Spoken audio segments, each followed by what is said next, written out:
Welcome, everyone. I think people are still joining the Zoom, but I'd like to get started. My name is Alan Carlson. I'm an associate professor in the government department and the director of Cornell's China Asia Pacific Studies, or CAPS program.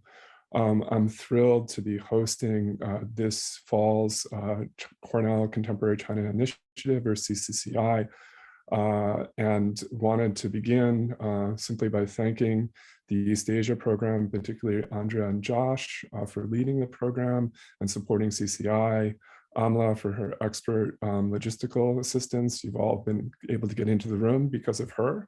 And also I'd like to thank CAPS and the donors to CAPS for their support of the program, and Tracy as well for her technical support. The series this fall revolves around a seemingly simple question: what is China?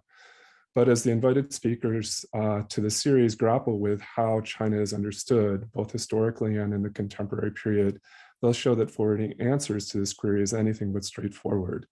They'll also expand upon the short "what is China" interrogative to ask questions such as, what are the constraints of thinking of China as being co-determinate with the People's Republic of China? What other spaces open up if we critically engage the almost naturalized tendency to make such a move? What practices are employed both by states and peoples to give meaning to the construct of China and to determine who belongs within its borders and who is outside its territory?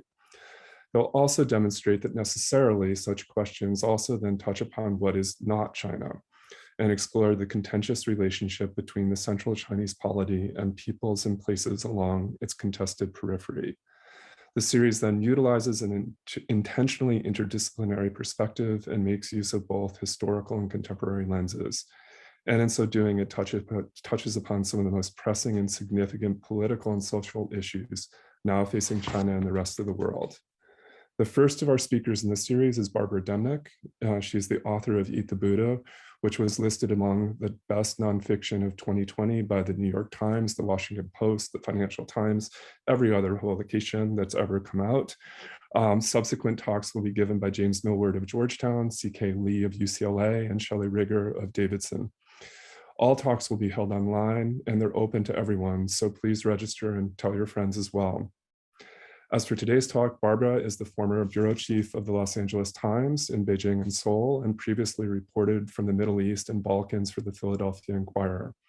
Her writing has won awards too numerous to list, and she has also been a press fellow at the Council on Foreign Relations, a Baghut, I don't know if that's the right pronunciation, fellow in business journalism at Columbia University, and a visiting professor of journalism at Princeton. She'll speak today for about 40 minutes, and this will be followed by a Q&A. Just in terms of housekeeping, please put any questions you have for Barbara in the chat box during the talk. I'll be collecting these over the course of her lecture and pulling from this virtual queue for the start of our Q&A period for about 15 minutes. And I'll also be leaving a period for additional live questions from the audience for the last 15 minutes or so of today's event. We're using this format to promote the open exchange of views and to help moderate conversation in a manner that will hopefully lead to a productive and enriching discussion of the issues consistent with Cornell's core values. The title of Barbara's talk today is, I think I got this right, At the Edge of China, Life in a Tibetan Town. With no further ado, Barbara, albeit virtually, welcome to Cornell. Thank you, Ellen, for that warm introduction, and thank you, Amala, for setting everything up. It's life is so complicated these days.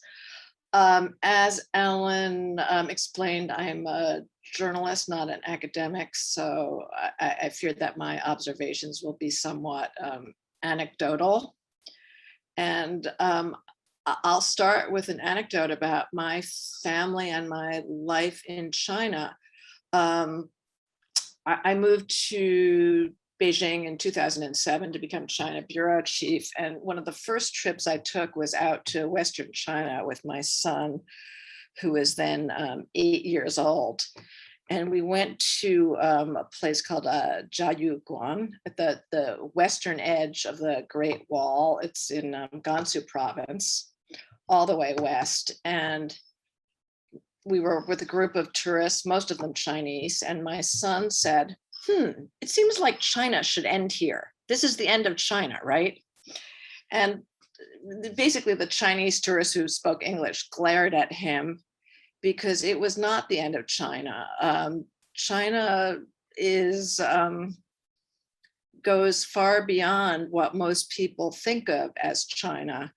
And for those of us who've been correspondents to China, expats, people who visited, what we think of as China is really the East Coast. It's like the Northeast Corridor on Amtrak. Instead of going from Boston to Washington, we go from Beijing to Shanghai, sometimes down to Guangzhou, you know, maybe as far west as Chongqing, which my friend Ivan Osnos calls like the Chicago of China. But most of China is, the People's Republic of China is out west. And I will start with a map.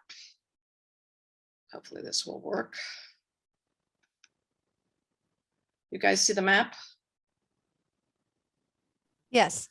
Yeah, okay, so you can see where Chongqing is, you know, pretty far east. But beyond that, the great beyond, you have mostly, you know, what had been historically Tibetan and Uyghur Muslim lands populated by people who did not necessarily speak Chinese and didn't think of themselves as Chinese, which is part of what has caused so much anxiety on the part of the Chinese government. I'm writing about Tibet, so the almost equally confusing question is like, what is Tibet? And so I'm going to show you another map. And this might clarify what is marked here as Tibet Central. This is what the Chinese government considers Tibet. It's the Tibet Autonomous Region. The places marked Amdo and Kham, the green, the gray, and the purple, were also historically Tibetan and have very large Tibetan populations. In fact, a majority of Tibetans live outside of the official Tibet in these areas. And then you can see Xinjiang on the top left, which is predominantly Uyghur, was predominantly Uyghur and Muslim. It's a big, big piece of China. It's really interesting dealing with Tibet, because as a journalist, I traveled mostly in Sichuan province, starting very early on. From the time I moved to China in 2007, I knew I wanted to write about, you know, what was out there beyond. I mean, for various reasons. For one, my Chinese wasn't great. All my colleagues seemed to have been studying Chinese from the time they were 12. And I was not really a China expert, but the eastern part of China seemed to be well covered, but not the West. So I started traveling pretty much from the time I moved to China into the parts of Tibet that are Sichuan, Qinghai province, Amdo Kham, in the eyes of Tibetans. And this is very interesting because, you know, if you know anything about Tibet, you've heard that it was the Chinese invaded in 1950, but these parts of Tibet, sometimes known as ethnographic Tibet or outer Tibet, were actually annexed by the Qing dynasty in the 18th century. So they've been technically, one could say, part of China for a long time, but they are very, very Tibetan. And the thing about Tibet, when you say, what is Tibet, is like, when you're in Tibet, you know you're in Tibet. So I mostly traveled by flying to Chengdu, which is in Sichuan province, just west of Chongqing, and driving onto the Tibetan plateau. And it's a very interesting trip because, you know, you start in China and, you know, you have modern China, ring roads, malls, lots of traffic. And driving out of north in Sichuan province, northwest in Sichuan province, you drive through these ravines that are very rocky with, you know, sort of mountains on both sides and a lot of trees. And then all of a sudden, the mountains fall away, the trees fall away, and the sky opens up, and you're in Tibet, and you know you're in Tibet. And it's like you've just stepped through the wardrobe into Narnia or something. It's this magical place. And you know, even before you see your first yak, you have no doubt about where you are. And is it China? You know, I don't know if it's China, but it's very Tibetan, and it's not peripheral to Tibet. This part of the Tibetan plateau, in my book, I say Tibetan plateau because it's gets around, you know, the difficulty of saying what is Tibet, is very central to Tibetan history. And it's, you know, where a lot of the great lamas were born. The most famous living Tibetan of all, the 14th Dalai Lama, is from this region, Amdo. And it's also been, you know, kind of the engine of the Tibetan resistance in the last couple of decades. The Tibet Autonomous Region has actually been rather quiet, except for some protests in 2008. But this area of Eastern Tibet has been, you know, somewhat seething. And the town that I wrote about, Noah, became famous. Hang on, I'm going to show you in the next slide. Became famous starting in 2009 for a series of self-immolations. And you know, starting with monks, starting with young monks, these young people began lighting themselves on fire in protests against Chinese rule. And these were largely nonviolent protests. Nobody was hurt other than the Tibetans themselves who immolated themselves. But it was a great embarrassment to the Chinese Communist Party. It was a statement of, we're not happy. The Chinese Communist Party invests an enormous amount of energy in trying to show that the Chinese rule is welcome and that Tibetans are happy. And so this little town, Noah, I don't know if you can see it. You see the little number 45 there. That town, which nobody had ever heard of before, well, many people hadn't heard of, became kind of world famous as the epicenter of these self-immolations. And I decided I would write about it, not so much just for because of the self-immolations themselves, but I've always been interested in writing about microcosms. I did a book about one street in Sarajevo. I did a book about one city in North Korea. And I thought I would pick one Tibetan town and just try to get to know everything about it. And if I was going to pick a town, it was going to be this town, because this was actually became the hardest place in China to visit for journalists, especially. And so this is kind of a strange thing. As a foreign correspondent, I had a press card and I was, you know, a proper visa. As journalists on paper, we were allowed to go anywhere in China, except for the Tibet Autonomous Region, which you need a special permit to go there. But for most people, tourists with money, it's not that hard to go to Lhasa in central Tibet. But this particular area, which had so much unrest, was really closed off. And even before the self-immolations, journalists couldn't go there. Even regular foreigners, people who had family there, weren't allowed to check into hotels with foreign passports. It was always, you know, what we call in China, Mingan, sensitive. And, you know, the thing about journalists is we always want to go where people don't want us to go, I guess is why so many people don't like us. So, I really wanted to go to Noah and find out what this was all about. And it was also not just about self-immolation. I knew that this town had, this incredible history. It had its own kingdom. It had various bits of unrest in the 1950s and the 1960s. And something that's very interesting about this town, which I discovered when I started researching, is that it was really the first place where the Chinese Communist Party encountered Tibetans on the ground. And this was way back in the 1930s during the Long March, when the Red Army was in retreat from Eastern China, fleeing the nationalists.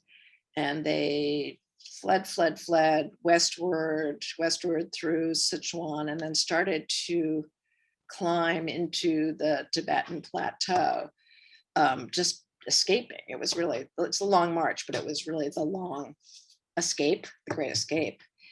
And when they got to the Tibetan plateau, they had, very few supplies. This was not the army that it is today. They had very few supplies, no food, and they started basically looting Tibetan homes and fields and monasteries. And in the monasteries, they discovered that there were small votive statues made of flour and butter. And they ate these statues. And this is from a memoir by one of the Red Army soldiers. And that's where the title of my book comes from, Eat the Buddha. And needless to say, this made a bad impression on the Tibetans. And it started off, very, very bad relations. And the accounts of these encounters in the 1930s were very interesting as well, because the Chinese Red Army soldiers, many of whom were very idealistic, were really confused about what was going on. And there's one scene in a memoir where, one of these memoirs, I think it was the one by Sun Shu Yun, where a soldier asks his commander, a Chinese soldier, says, like, where are we? Are we still in China? And the commander says, I don't know, let's try to find somebody who speaks Chinese. And nobody did speak Chinese. So, in their perception, they were not really in China anymore. And I will show you, this is what the entrance to Noah looked like around the time that I first started visiting. I think this picture was taken in 2012, not by me because I was too nervous, but by somebody else. So this town, Noah, became completely barricaded off from not only journalists, but any visitors from any Tibetans. And again, this was part of what piqued my interest. The other thing that was very interesting about Noah is that it had had its own kingdom for many, many years, really up to 1958. This part of Eastern Tibet was not really reporting to the Dalai Lamas and Lhasa. It was very independent minded. And there had been, the kingdom had existed for maybe 300 years, often run by women. It was a bit of a matriarchy. And in fact, there was a great queen who had tried to fight the Red Army in the 1930s and lost. But her son also tried to protect the kingdom in the 1950s. And it turned out that her daughter, the granddaughter of the queen, the daughter of this last king, is still alive. And she became a central figure in my book.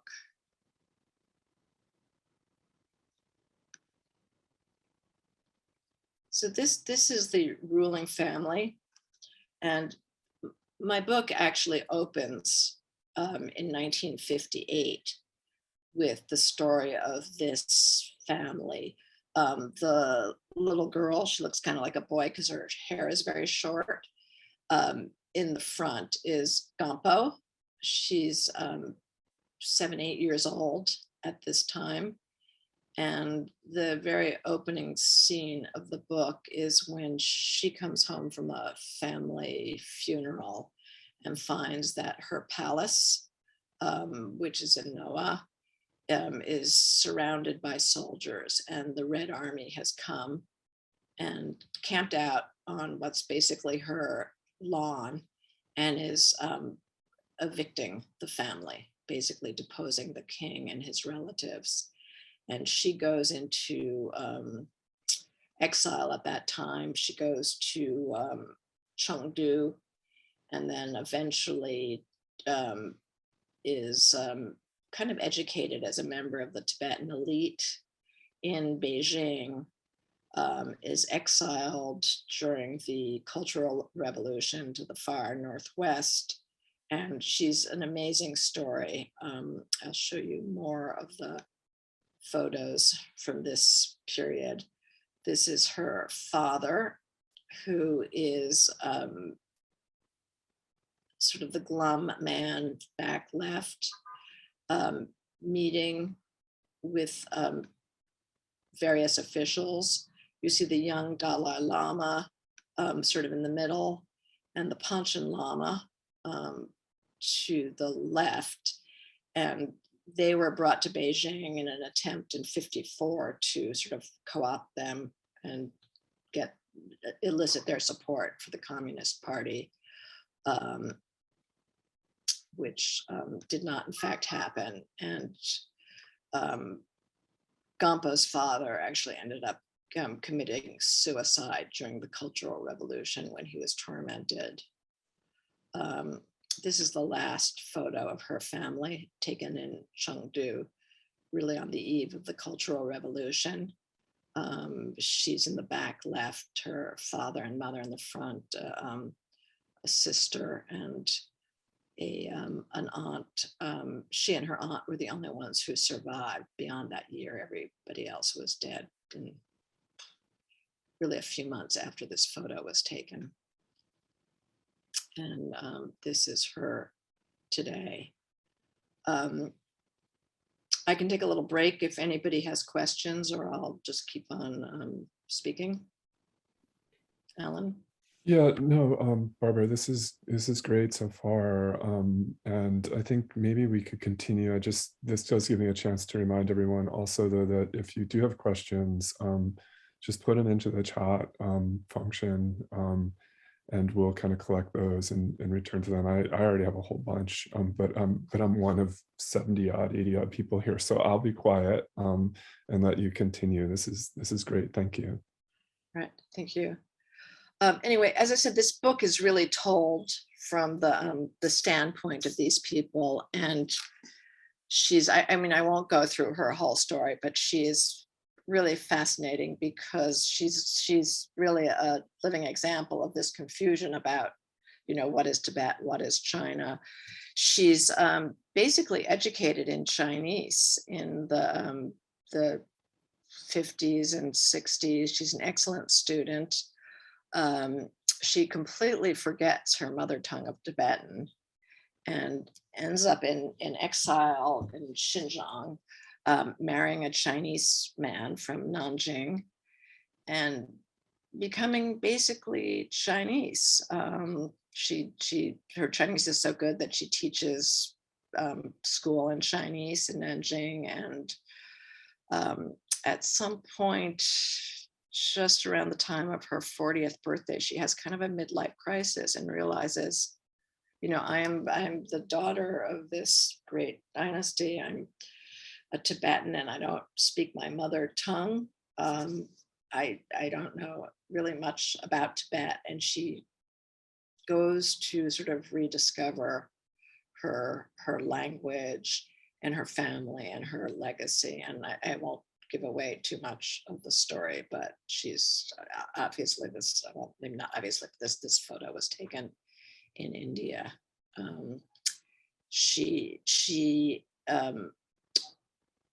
Well, basically what happened is she went in 1989 to make a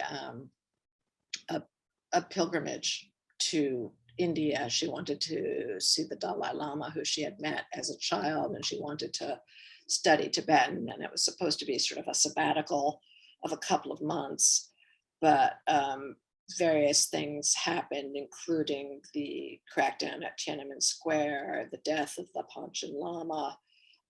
The atmosphere was just not conducive for her returning to China. And it's been very tragic for her family, because she made this trip to India with one of her daughters, but her husband and the other daughter remained in China. And it's like the division between the Tibetans and the Chinese government runs, right through her family. Another key person in my book is, this is her house in Ngaba, which is her palace, which is still there. The wooden structure is the toilet. Well, I won't go into that, but it's quite ecologically sound. This person, his name is Demnick, and he is a contemporary of Gampo's, and we meet him in the book when he's also 7 years old. And he lives in a village called Merima, just to the east of Ngaba. And most of the people in Merima were subjects of the king. The king used to keep his animals in Merima, and also the army in Merima. And Demnick came from a somewhat elite family. And he tells the story of what happened in 1958. 58 was when basically the Chinese Communist Party decided to collectivize this part of Tibet and confiscated the animals and the farms and people's property. And he tells this story about being a 7-year-old boy hiding in a laundry basket when people came and ripped out basically brutalized his grandparents who were taking care of him, pulled out his grandmother's braids, strung up his grandfather from the rafters of their house, burned all their books and anything that was involved Tibetan Buddhism. And this period, this is an aside, I could speak for hours, but if some of you are familiar with Tibet, you hear the story, in 1950, the Red Army invaded Tibet. In 1950, things were okay for a while. In 1959, after some problems, the Dalai Lama fled, but everything is a little bit off the timeline in this part of Tibet. In this part of Tibet, things really started in 1958, and this whole part of Eastern Tibet. And it was so traumatic that the Tibetans just refer to it as 58 from this area. It's the same way we say 911. 58 is just shorthand for this year when time collapsed, the earth fell. They have various expressions for it, but basically it was a very, very brutal takeover. And I personally think that one reason that Eastern Tibet has been sort of the engine of Tibetan resistance was because of these things that happened in the 1950s. I mean, there's so much history here, but this was the period of the Great Leap Forward, where there was also, tremendous famine throughout China. But everything that happened to the Han Chinese happened worse to the Tibetans. And just an enormous percentage of the population perished in 58, 59, these years. Um, there was mass incarceration of many of the men, other people, and some of the women too. People starved. By some accounts, 30% of the population died in these years. It really was, their great catastrophe. And, I've heard from many Tibetans of this era who lived through this era saying, if they could just apologize for this, apologize for the way the Chinese government is always asking for apologies for the Nanjing massacre, we could move on, we could live together. But this episode has never really gotten an apology. Briefly under Hu Yabang, who was a very liberal Chinese liberal leader. So I don't know, this is a long digression. But anyway, this man, Demnick, was a boy in this period. He was involved in an uprising against the Chinese Communist Party in the 1960s as well. I won't even go into that because it's sort of a long story. And he's sort of an amateur historian, and he knows everybody who was killed in these years, and a fascinating person. And again, the book follows a lot of his story from childhood. I tend to, for whatever reason, I like people who are kids. The telling a story through the eyes of children or young people is sort of effective, and you can see how they develop. And this brings me to the next person, who I call in the book Dongtuk, which means wild baby yak. He's obviously a monk. He's also lives in India now, and but we meet him also when he's 7 years old. And he comes from Marima, from a very, very poor family.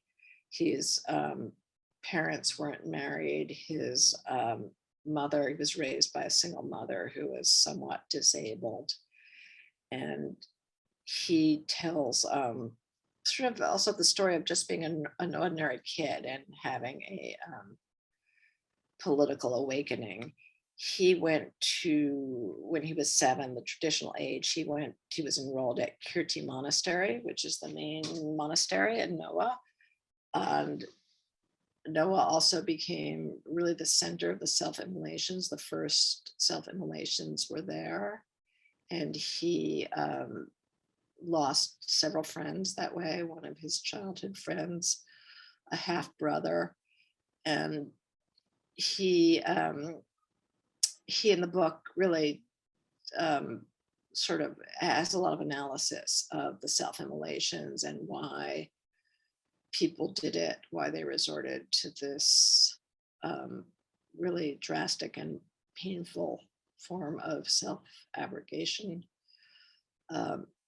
And she talks a lot about life in the monastery. I have a few pictures here. This is Kirti Monastery and the monks debating. This picture was taken, I think, in 2014. Debating is just well, I'm not going to go into the whole thing, but it's the central part of the education of young Tibetan monks.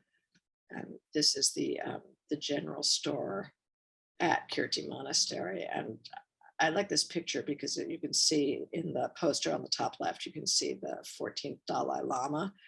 This photo was taken in 2014. In 2015, the photo came down. I don't know if it's up or not, but there's this whole thing with the photo of the Dalai Lama. It's in certain periods, you're allowed to display it. In certain periods, you're not allowed to display it. You're never allowed to display it in Lhasa in central Tibet, but in Ngaba it goes up and down, and people usually keep the portrait on a sort of a loose cord so you can stash it away. This is Sekyam. He was Noah's one intellectual. He was the head of the middle school, really the first school in Noah that taught in the Tibetan language. And he got in trouble early on for, well, basically writing up Free Tibet posters and having his students put them up around Noah. And he fled and is now living in, also in Dharamsala, working with the Dalai Lama. And he has a whole very interesting story of his awakening. And just some more photos of the area. Another very central figure, and I have not put her photo in because I don't use her real name. The other people are sort of, known, is a woman who I call Dolma. And I've had this kind of figure actually in several of my books, but she's a not well-educated woman who works in the market. She's like basically forced into a marriage with an already married man when she's a teenager, has a very, very hard life, but was like very smart about the Tibetan situation. And I liked her because she was like the most kind of regular person of the people in my book.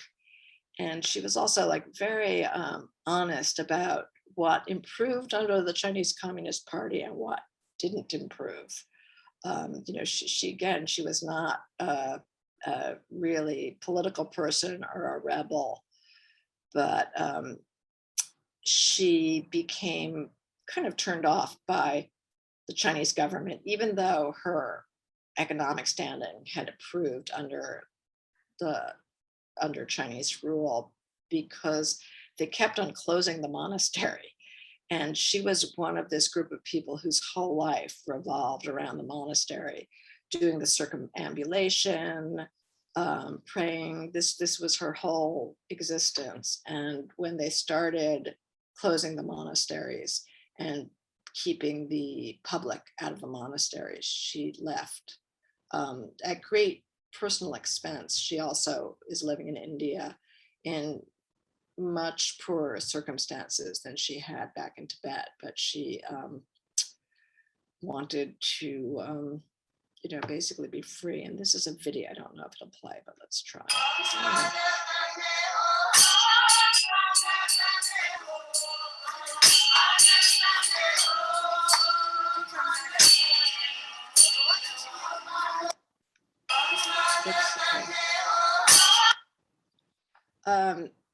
This is also outside Kirti Monastery, and these monasteries are just the anchor of Tibetan culture and society.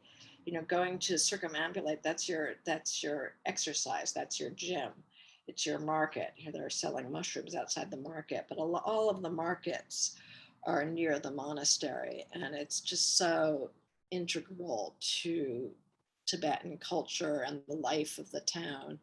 And when they close the monasteries or forbid people from visiting, it destroys really everything in the community. This is we're just some of the people who used to hang out at the monastery.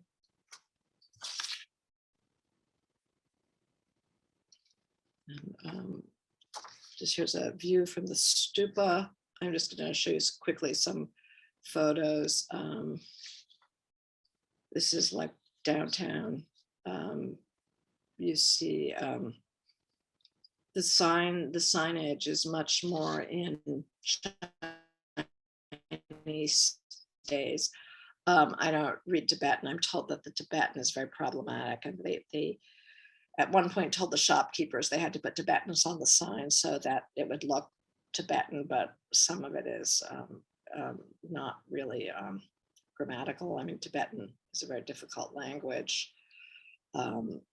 but it has this facade of Tibetanness. And even though foreigners can't visit this town, there's always a great interest in making sure it looks Tibetan.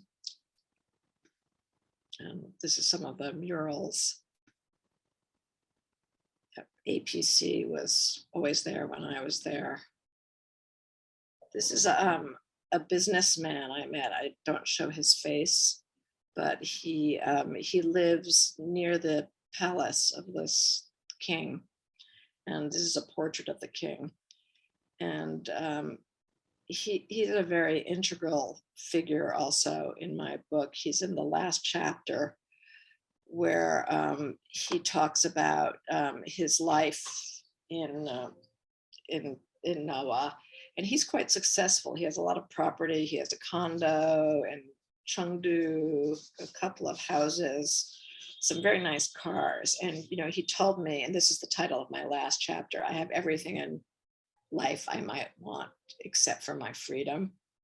And the thing that really rankles him is that he can't get a passport. So he sees his Chinese friends going to, his wife is Chinese too, going to Thailand and Europe, and he can't go anywhere because he doesn't have a passport. Very, very typical of Tibetans, even the ones who are successful and not particularly political, no passports. And these are just some more recent shots of some of the lot of development. This is like looking south in Noah across the river. There's a whole new Chinese city being built, and they're bringing in a lot of Han Chinese, including a lot of Han Chinese from Sichuan.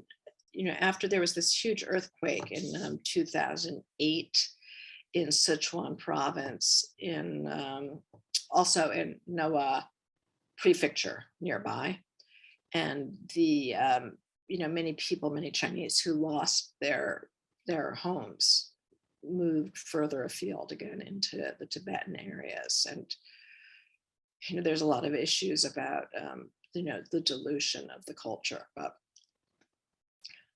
this is like a new bridge they built to lead to the Chinese neighborhood, and it's in the Tibetan style with the endless knots. But it's basically to connect the new Chinese portion of the city, and more construction.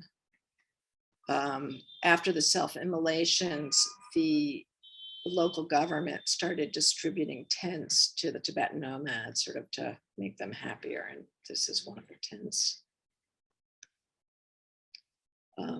Also they did this like the Temkin village thing where they repainted some of the houses. The local police station, this is Marama. This is kind of a recent picture. I think this was from late 2019. It's a propaganda lecture in Marama. And this was, you can see the label. I took this from the Abashen local government. It was from their Weibo account. We'd go on and on and on, but there's a lot of discussion, is Tibet as bad as Xinjiang, or people being forced into these patriotic education sessions? And a lot of debate about this among Tibetologists. I mean, Alan could tell you more, but the answer is basically no, but there's a lot of coercion to attend patriotic education sessions. This picture was taken in December, and it's not snowy, but it's cold. And you could bet that these people didn't really want to be sitting outside in December listening to a lecture on the virtues of the Chinese Communist Party. So that is, I could go on and on, but I think I will stop the share and let you ask questions. Excellent. Thank you so much, Barbara. It's a really a rich story, and one that really shows a degree of entrepreneurship on your part as a reporter to get out there and to get to these regions. You know, I think one of the things that struck me about the book and about your presentation is the degree to which we're talking here about a sort of in-between place, right? Jonathan Littman, in his work on Chinese-speaking Muslims, talked about the Gansu corridor as being on the periphery of the periphery, right? So dynastic China, whatever other dynasties were there, were arguably on outside of a little bit the global system, and then these spaces themselves were in between. And one of the processes I think we're seeing and looking at Ngaba and other regions like this is how they're incorporated into the modern nation state and the impact that has. It strikes me there's maybe three periods that you're looking at in your work and in the book. One would be from post 49 through 58, 59, the Great Leap Forward. The second would be what the Tibetans, I think, sometimes talk about as the golden era of reform, when it seemed that after Hu Yaobang's semi-apology about the policies during the Cultural Revolution, there's a little bit more opening, a little bit of hope that perhaps there would be more autonomy given to the regions and what occurs during that period. And then jumping forward to 2011, 2012, the self-immolations and their aftermath. And so I think like maybe we could orient our conversation around those three periods. But from the first one, what I really wanted to ask you when looking at people like Gampo and others and their stories is, you know, when we look at the 1950s, one question to ask, and I think is asked a lot, is Chinese policy in Tibet truly a tragedy? In other words, could it have maybe ended up differently? Was there another trajectory to be followed? Might there have been a way in which there would have been less coercion, less force use, less loss of life, less suffering? And so I'm curious, when you talk to the people who you were interviewing, your informants, did they look at this as a tragedy, or did they look at it as something which was kind of steeled in, from the moment the Chinese entered the plateau? I think I think people are not as quite an anti-Chinese Communist Party as, you know, one would assume. You know, there's always a sense when you talk to people in Noah, I mean, they don't, you know, always tell you exactly what they think, but that the original concept of Chinese socialism was good. I think there was like widespread support for the idea of, you know, breaking up some of the power of the monasteries, breaking up the wealth of the elites, redistributing wealth. I think there's quite a broad support for socialism as a whole. What there was not was for the destruction of their religion and their culture.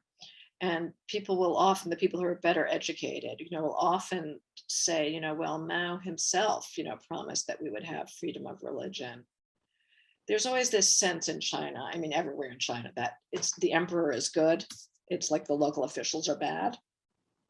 But the people who I spoke to, you know, tended to, you know, see some good that came out of China's reform and opening, the modernization.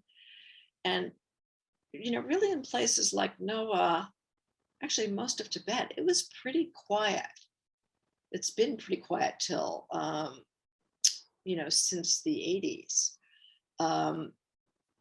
And a lot, frankly, a lot of the unrest has been inflicted by the Chinese Communist Party. And I mean, I think we could talk about this in terms of Hong Kong too, where the overreaction to any kind of dissonant speech causes a crackdown that causes, you know, unrest.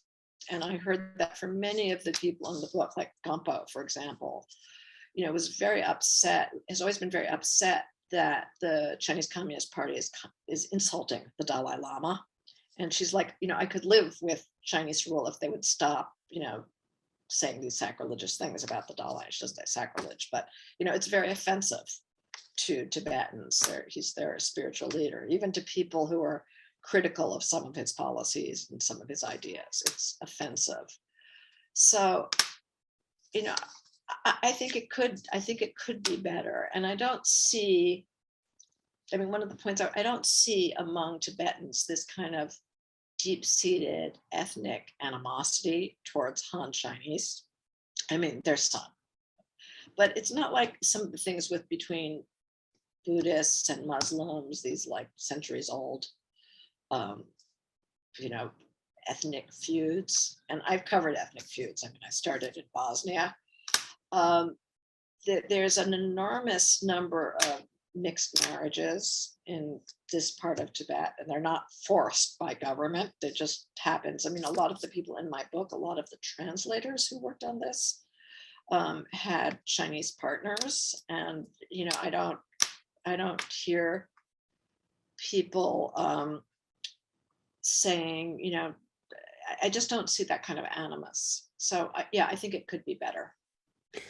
Yeah, I'll follow up, and then there are a couple of questions in the chat, and then also we'll kind of move to people. If you want to ask a question directly to Barbara, I think you can use the raise your hand function, and then we can call on people. Barbara, I think like following up on that question, like we see too that some of the moderates or arguably even collaborators with this state end up being marginalized and leaving, right? Those are generally the people who you're speaking to in the diaspora in Dharamsala and elsewhere. But there's then also a difference between moderate voices kind of throwing in the towel and deciding they can't work within the system, and overt opposition. And in particular then, I mean, obviously the most striking parts of your book relate to the self-immolations, which do take place and which you mentioned are clustered in this region between 2011, 12, and 13. And you say that it's somehow like kind of at a deep level related maybe to the historical memory of what had happened in the 50s, but then this gap of decades. What was your sense of what the catalyst here was? Why? And this is a remarkable, right? Obviously, this is clearly tragic as well. I mean, the videos are horrific to watch. What happened then?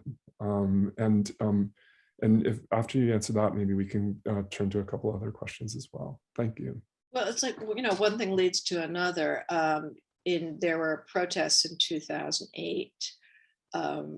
Chinese forces opened fire on protesters who were mostly peaceful.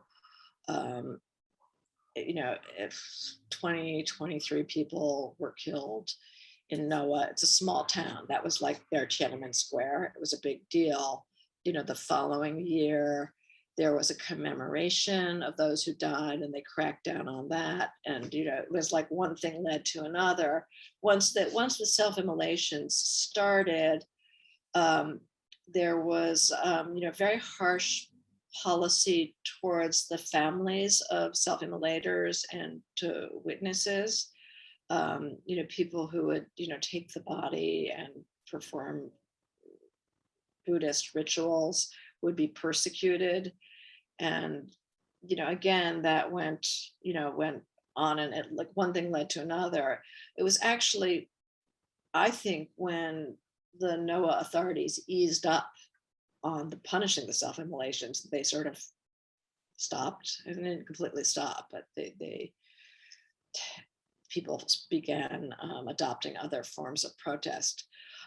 Something very interesting about what you said before is a lot of the self-immolators, if you looked at their backgrounds, were related to people who had been resistance fighters in the 50s and 60s and 70s. And that guy Demnick, who's the historian, was able to trace the family roots. The original, the guy named Punsok, who was really the original self-immolator, was the grandson and the son of resistance fighters.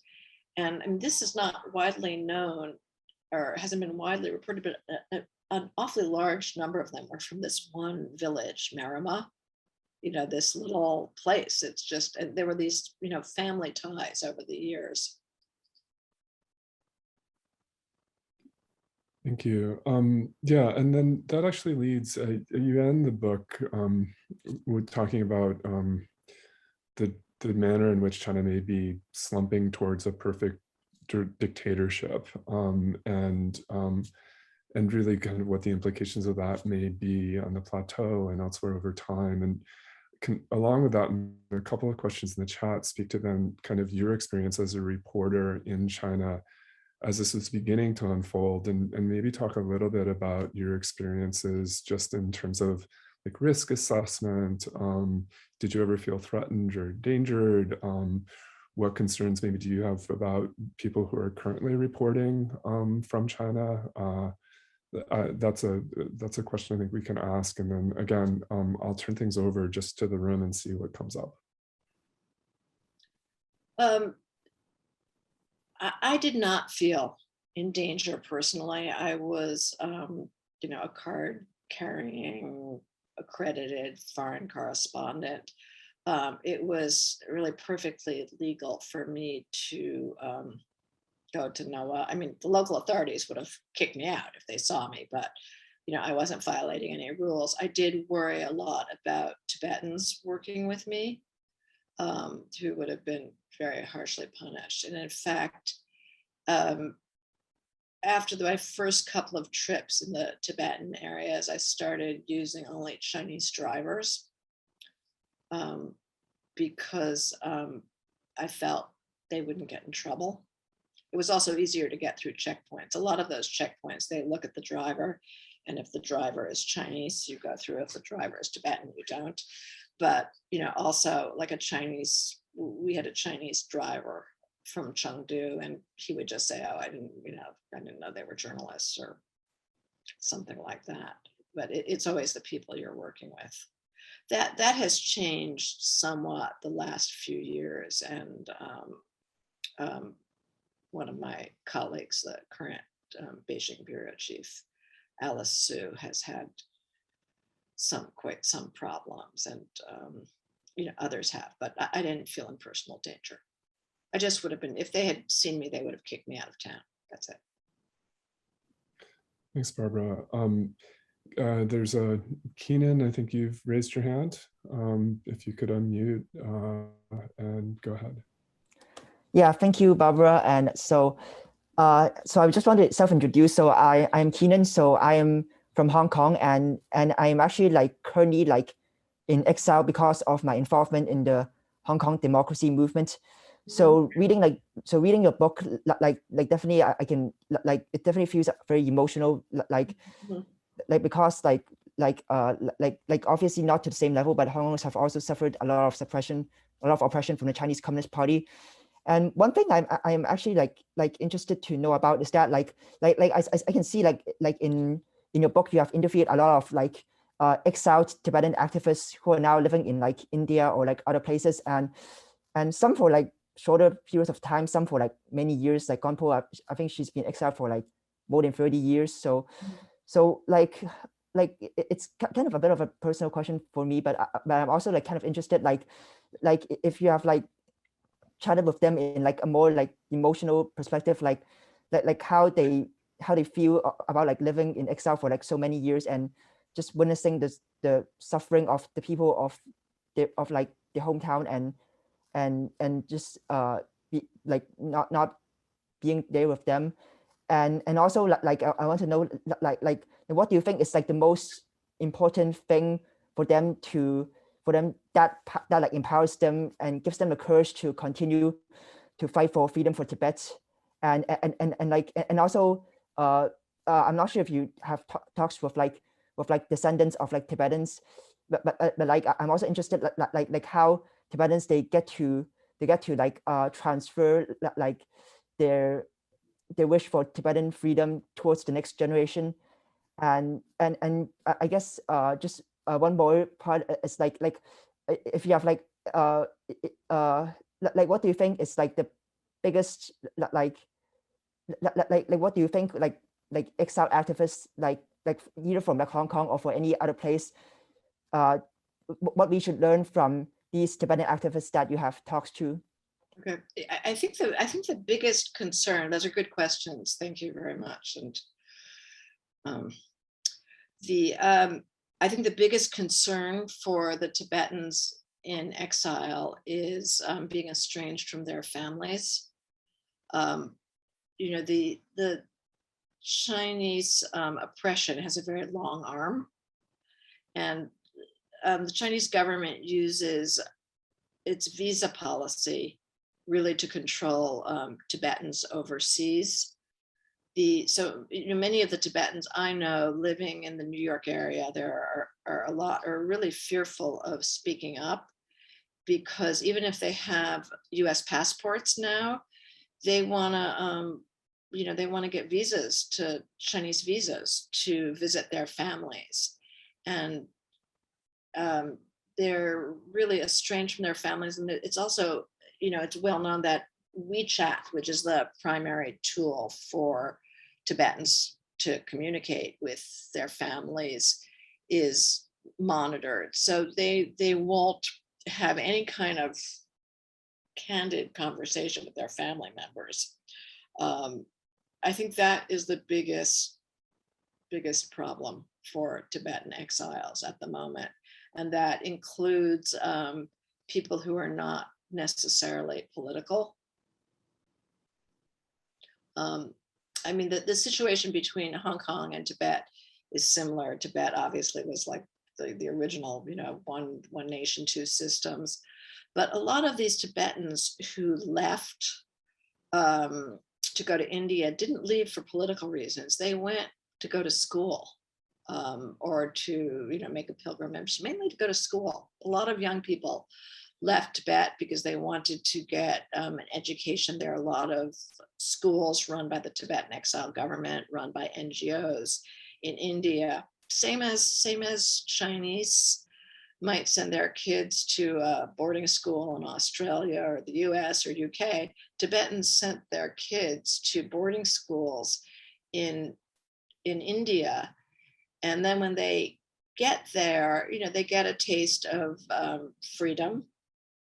And it's very difficult for them to come back. Some do come back because of love for their families, and it's hard for them to stay in India. But the people who have left are not necessarily political, and they're not necessarily really fighting for Tibetan freedom. They're just fighting to live like a normal life with the kind of normal freedoms, the ability to, read what you want, study your own language, and somewhat modest freedoms. Molly, go ahead. I'd seen your question in the chat too, but please feel free to speak up. Sorry, I think I screwed up the system here. I had to step away for a minute. If you already got to it, then I can bow out. We did. The question was really about kind of Barbara's access as a reporter and the restrictions she was working with, right? Yeah, I think we covered it, but thanks, Barbara. Nice to meet you through this forum. Yeah, okay. Other questions, Barbara, as we're waiting, if other people come up with ones. It's interesting that the Dalai Lama has been mentioned in picture form, and that kind of question of whether photos are being shown within the PRC or not, within Tibetan regions of PRC or not, as a barometer of maybe where policy stands in a given moment. I'm curious, looking though into India and looking at the question of the relationship between Dharamsala and Beijing. Obviously, the new Sikyong Pampa Tsering has talked a little bit about the possibility of restarting pre-negotiations or pre-talks, and just based on the time that you did spend in Dharamsala and ongoing context, what sense do you have of where things stand, and what voice or lack of voice the Dalai Lama or the TCA might have moving forward with how things stand in Tibetan regions within China? I can't say that I have any optimism at all about talks resuming. They might go through the motions of talking, but I think the Chinese government is, basically like, running the clock, waiting to see what happens when the 14th Dalai Lama passes. which I think is very short-sighted. I think they'll miss him when he's gone, but I don't sense any earnestness about resuming talks. And what about the question of reincarnation and searches in the region, in the Nala region and beyond? Did that, and basically, I guess the kind of the role that religion was playing in everyday life, what and how that may factor into the situation there still. A point I make when I'm talking to, especially to people who don't know that much about Tibet, is, that it's so difficult to, separate, in the case of Tibet, of really any country, but to separate Tibetan Buddhism from Tibetan culture and from the, as I said, the circumambulating, that's exercise, that's going to the gym. The monastery, that's the shopping mall too. Everything in the culture revolves around Tibetan Buddhism. And what I've seen is that even people who are not really true believers, who are like maybe a little skeptical about reincarnation and stuff, are still, revere their culture and their language and the ritual. And I've tried to explain it to people who are not as familiar with Tibet or skeptical about religion, saying, if somebody told you you can't have Christmas tree because it's superstition, you'd be like, but hey, we have Christmas trees. It's all, and this is part of where sometimes the Chinese policy, I think, backfires, because they're just cracking down on everything, and there's such an overreach that it causes a reaction. And I think that's certainly the case with the vilification of the Dalai Lama. Yeah, thank you. Yeah, and then also kind of questions about information flows and disinformation and the rest of it on social media and the control of social media. I'm tempted to make some reference to some of the discussion about stopping Christmas in this country, but I'll leave that aside. I see that Samuel has his hand up. Samuel, go ahead. Right. So this is maybe kind of an opposite of Professor Alan Carson's question in the beginning, but I'm just wondering, so you mentioned that perhaps if the Chinese state apologized for some of their actions, then maybe we can see some chances for reconciliation. So I'm just hoping to expand on that and see, do you see like any other conditions that may create reconciliation or better relations? I know that you have worked on different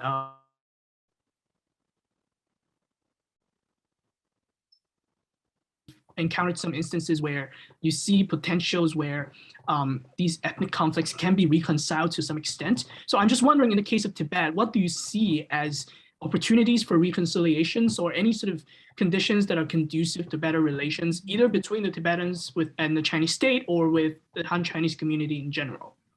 Thanks. Good question, thanks. I don't think anybody's expecting an apology at this late stage. But I think, some backing off could help, because, I see somewhat, I often see somewhat warm relations between, Tibetan individuals and Han Chinese individuals. I was in Lhasa a couple of years ago over the summer, and it was just, filled with Chinese tourists and a lot of, young, it was like some people taking selfies and this and that, but it was a lot of young Chinese tourists who are really interested in Tibet and, really interested in the sort of the soul of China. There's been a lot of writing lately about, has modern China lost its soul and its tradition and the process of getting wealthy? And it felt to me like some of these young Chinese were like looking for the soul of China in Tibet. We're very interested in Tibetan culture and Tibetan people. And so I'm not, I think with less overreach on the part of the Chinese Communist Party, things could be okay. Again, you know, they've been relatively quiet in recent decades. I mean, there have been a few flare-ups, but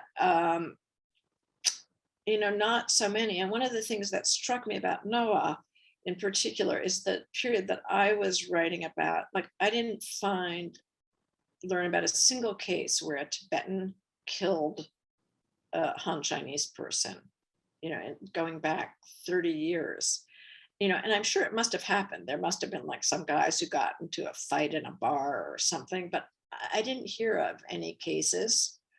And, you know, I just didn't, you know, I don't see that kind of animus on the people to people level. So I think that gives me some hope. Yeah, I mean, and you'd mentioned your reporting in Bosnia. I mean, so there, the contrast in terms of the level of animosity, I assume is quite obvious. I think the catch-22 though, from Beijing's perspective, and it's clear, regardless of who's in charge, the policy is promoting national unity, territorial integrity. And so from Beijing's perspective, there's no question here about what is China in relationship to Tibet. Tibet is part of China since ancient times.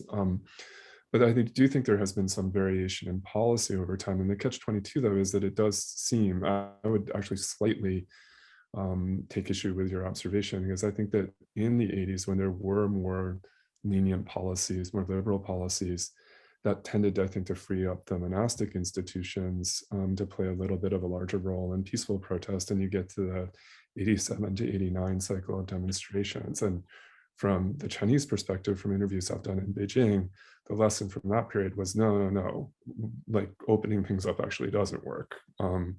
And then there was confidence, at least through 2008, that cracking down with economic development, right? These massive infrastructure projects was going to keep a lid on things and eventually kind of win the Tibetans over. And again, then I think what becomes interesting is then the wheels fall off a little bit, right? And where we're left now. I see that Anita has a question too. Anita? Yeah, I have a quick question. I'm curious to hear, how successful do you think the Chinese government is at designing and implementing the educational system in Tibet? And how do local Tibetans feel about it? Good question. I don't know if it's gotten any better since I left, but it seemed like there were a lot of complaints from Tibetans about the quality of the education. And I mean, these weren't, strictly speaking, political complaints. I mean, they were, a lot of people are unhappy that there's not enough education offered in Tibetan, but they were also unhappy about the quality of the Chinese language education. And people said, you know, their kids would go to school for 3 years and could barely write their names. And I saw this amazing thing personally with a photographer. This was like 2014. We were in a town near Ngaba, the Chinese. And we went to a kindergarten. She was just like taking pictures of cute kids. And we walked into this classroom, and these kids were like maybe 5, 6, 7, and I think there were like 40 or 50 kids in the class, and there was no teacher there, like nobody. And one of the kids had, the kids were like really excited when we came in because they thought like we were teachers, you know, that we were going to teach them. And they all like stood up and were really happy. And then one of the kids had a nosebleed, and another kid was saying like, oh, look, this kid has a nosebleed. And we're like, you know, we're journalists. And then I thought this was like an anomaly, something else happened. But then we went back again and there was still no teacher there. And I mean, I couldn't, you know, imagine that, like, you know, 40, 50 kids in a classroom. And this is one reason that Tibetans send their kids to boarding school in India. And, you know, those Tibetan boarding schools in India also teach Chinese. They want their kids to learn not only Tibetan, they want them to learn Chinese. They want them to learn English. And these are these are good schools. They've been, supported by European NGOs. And there's a lot of very well-educated Tibetans in India with, frankly, not a lot to do, since they don't really have legal status. And so that's one big reason that Tibetans leave. So these Tibetan kids will be sent at 12, 13 to a boarding school, the same way, Chinese students might be sent to a boarding school. And then, they become accustomed to, living in a more open society. And it's very difficult for them to decide what to do, because a lot of them do want to go back to Tibet. They want to be, with their families, and and nobody denies that the standard of living is much higher in Tibetan China, Chinese Tibet, than it is in India. I mean, even if the Tibetans have a much lower standard of living than Han Chinese, it's still better than in India. So it's very difficult. And when I was working in India, I spoke to a lot of young Tibetans who were debating what to do. And it was like, but what do I do if I go back to Tibet? Do I, have to join the Communist Party, which means like I can't go to the monastery and I can't, celebrate our holidays? And do I become a teacher, really low salaries? Or do I herd yak? It's like, you can imagine these are people your own age. So they're kind of stuck as to their future. But this is a long answer, but the education system is a big problem. And there were a lot of independent schools. There were a lot of actually Han Chinese volunteers from the East who are setting up small schools in rural Tibetan areas. When I first started traveling in that area, 2008, 2009, and those have all been closed down. It's just government schools now. Yeah, and obviously language policy is a central issue in thinking about the relationship between China and Tibet. Tashi Wangchuk, sort of being detained, and I think he was in jail then for 3 or 4 years and released recently for speaking, I think it was in the New York Times, right, Barbara, about the lack of Tibetan language teaching. But that's continuing now, bit by bit. In Noah, there were 3 elementary schools, and one still had primary language Tibetan, and that's been eliminated, I think, as of this month. And then there's also the challenge, though, in the diaspora of maintaining Tibetan language skills and culture, right? And I think that's it raises this question of if we're asking what is China, also what is Tibet. And you began your remarks by saying, one of the things for you that struck you was traveling from Chengdu up and then just kind of knowing you were someplace else, right? To kind of, as we're finishing up, and again, if there are any last 1 or 2 questions, that would be fine. If not, but finishing up, then returning that question of what is China, and maybe the companion question, what is Tibet? Barbara, as you're reflecting on your comments, the questions, the work that you've been doing, how would you, not to put you on the spot, but how would you respond to those 2 questions? What is China? What is Tibet? I think I've answered that. I mean, I think I've already discussed that. It's a really tough question. I mean, it's what is the People's Republic of China? What is Chinese culture? Two completely different questions. Yeah, no, and again, I think a lot of people are working on this and haven't come to a particular conclusion yet. Again, to the audience, are there any other questions of any kind?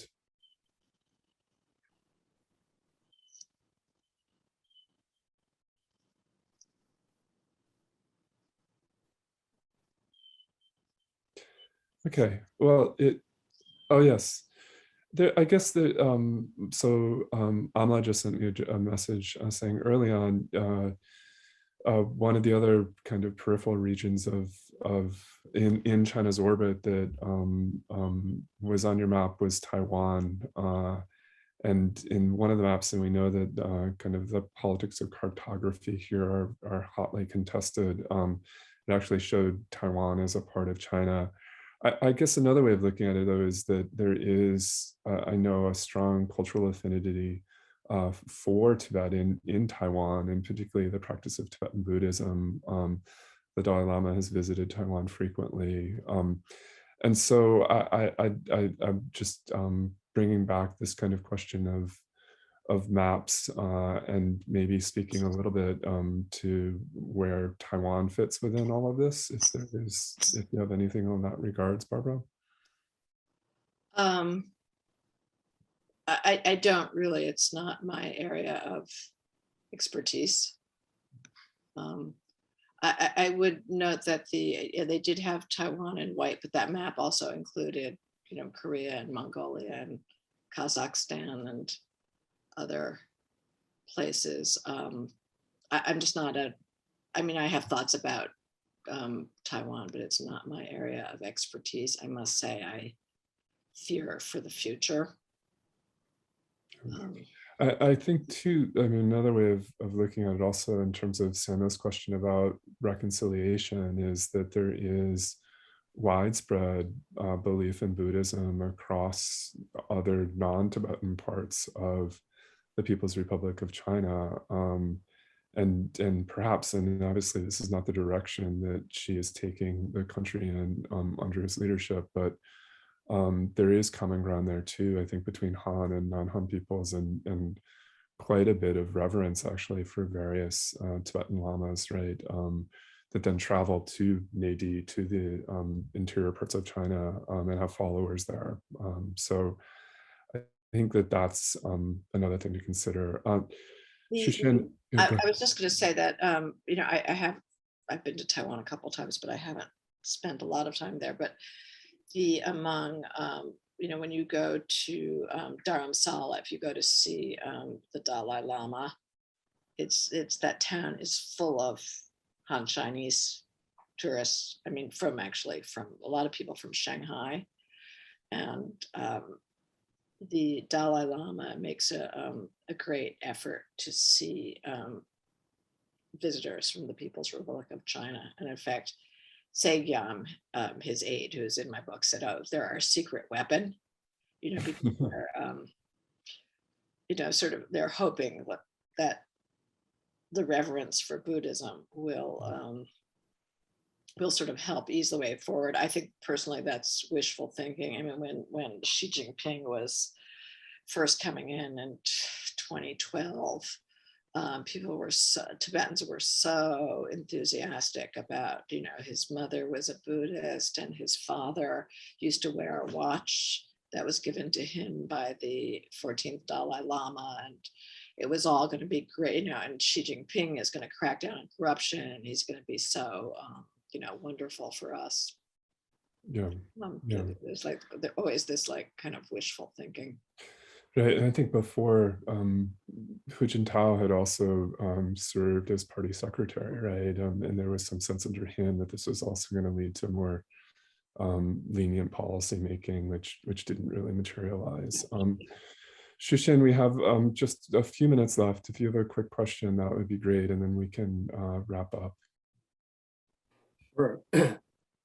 Thank you, Barbara, for such fascinating stories and your insight on definitely this very pressing issue China is facing. I have a particular question about the education again.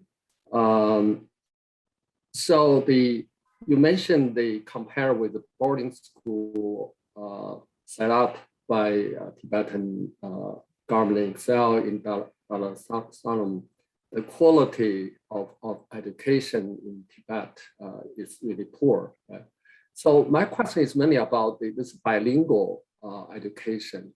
So do you have any elaboration or updates on that, since particularly the new emphasis on this national unity, patriotic education, as opposed to still, some degree of the attention to the Tibetan language, culture, history. So what about this bilingual education in Tibetan, at least in the elementary school? I mean, I think all the schools are, bilingual, well, at least have some Chinese language. I think the issue is how much Tibetan language is taught. And my sense is that it varies a lot from town to town, county to county. People say, oh, well, my kids are learning in Tibetan, but it's not, it's really very local.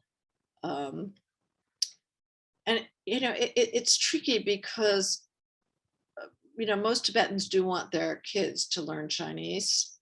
And it's terrible to say, but the kids also want to learn Chinese because Chinese is actually much easier than Tibetan.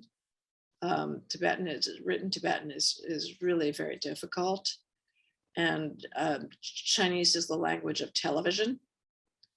And what I saw when I was in Lhasa was that there was, there was like Tibetan TV and there was like Chinese TV.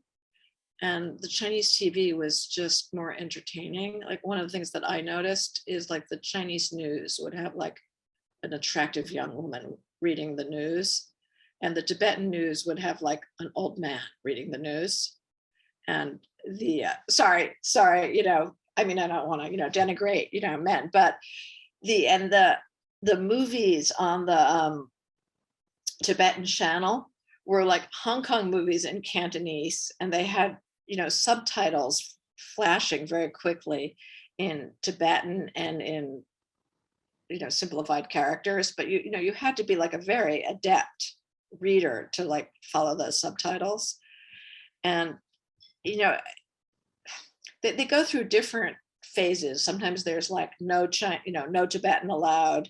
Sometimes it's allowed. My sense, and this was 2017 and it changes frequently, was that they were allowing Tibetan, but there wasn't very much in Tibetan. So I had read, I mean, this is just an anecdote, but I'm a journalist. I had heard that all the Harry Potter books had been translated into Tibetan.